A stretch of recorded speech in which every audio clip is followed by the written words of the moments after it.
Corruption. We have all heard of this term, but do we really understand what it means?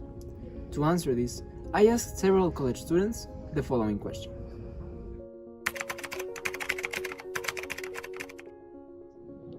Government. Cheating. Police. Injustice. Insecurity, dishonesty, Bribery. Unethical. The truth is, there is not one single definition for corruption. It depends on the perspective that you are taking. However, according to Transparency International, corruption is defined as the abuse of entrusted power for private gain. Starting off from this definition, there are many types of corruption, including influence buying, money laundering, nepotism, electoral fraud, diversion of funds, bribery, and even in Mexico we have our own expressions for these corrupt acts, such as the well-known mordida and palanca. These actions of corruption have a substantial impact on different sectors of a country.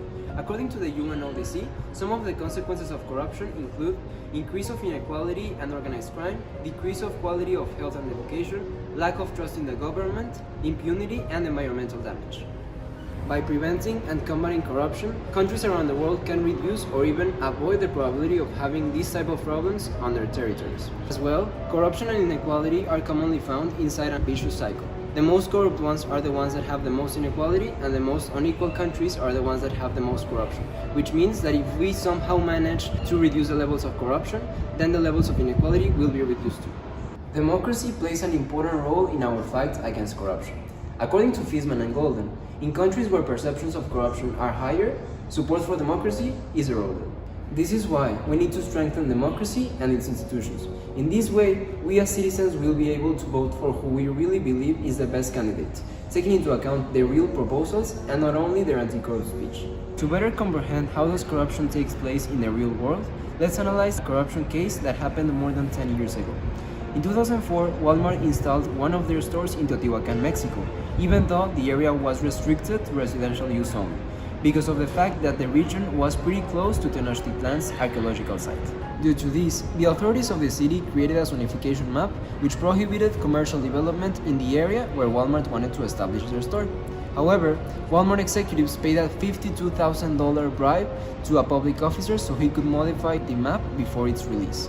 Besides this, Walmart gave other bribes to pass the different obstacles, such as the mayor of the city and its cabinet members. As a final outcome, and with all of these bribes, Walmart could construct their store without a problem.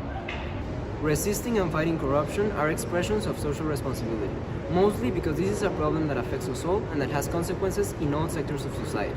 Each single act of corruption, no matter how small it is, contributes to a culture of corruption and has been present throughout the last years. We have normalized corruption as if it was something that has no solution and that is part of the natural flow of society. However, every time that we allow an act of corruption to happen, we are not considering the collateral damages that our act can have on others. This is why I invite you to resist corruption. In this way, we will be contributing to reduce the culture that we have been familiarized with. And even if it may not be the easy path, when thinking in long term, if we organize ourselves to fight and resist the corruption acts that we are exposed to, we will be rewarded with a more transparent culture and overall lower levels of corruption in our state. Let's now think on the contingent behavior theory. It claims that the decisions that we take depend merely on the decisions that others take, which means that the more we participate in corrupt acts, the more people will participate in corrupt acts as well. We can infer that we have normalized the culture of corruption in our society, and since people are used to witnessing these acts of corruption in their surroundings as a normal thing, then they are more likely to participate on these acts too. But what do we really need to prevent and combat corruption in an effective way? Firstly, we need to understand that combating corruption must be a joint effort between governments, firms, institutions, and citizens. Governments should evaluate their laws and policies regarding this matter and the applicable sanctions. Also, international cooperation is useful to share and improve anti-corruption strategies. We need to strengthen institutions of justice and governance, making sure that they are fully autonomous and considering that enhancing transparency should also be a priority.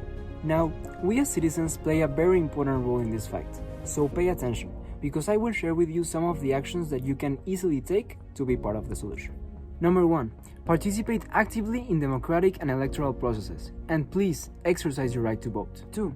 Do not involve yourself in corrupt acts, even though if it may seem as the easy path. Simply pay the fine or say no to that person that wants you to act in a corrupt way.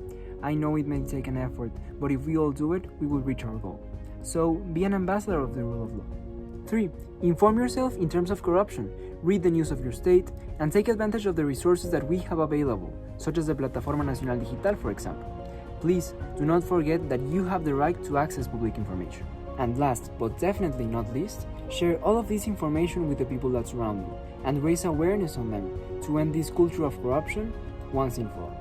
Reducing the levels of corruption is in our hands, and by avoiding those small actions of corruption and sticking to the rule of law, we can make a huge difference.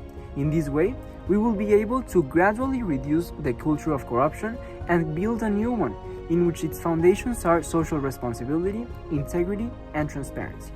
So now tell me, are you willing to make a change?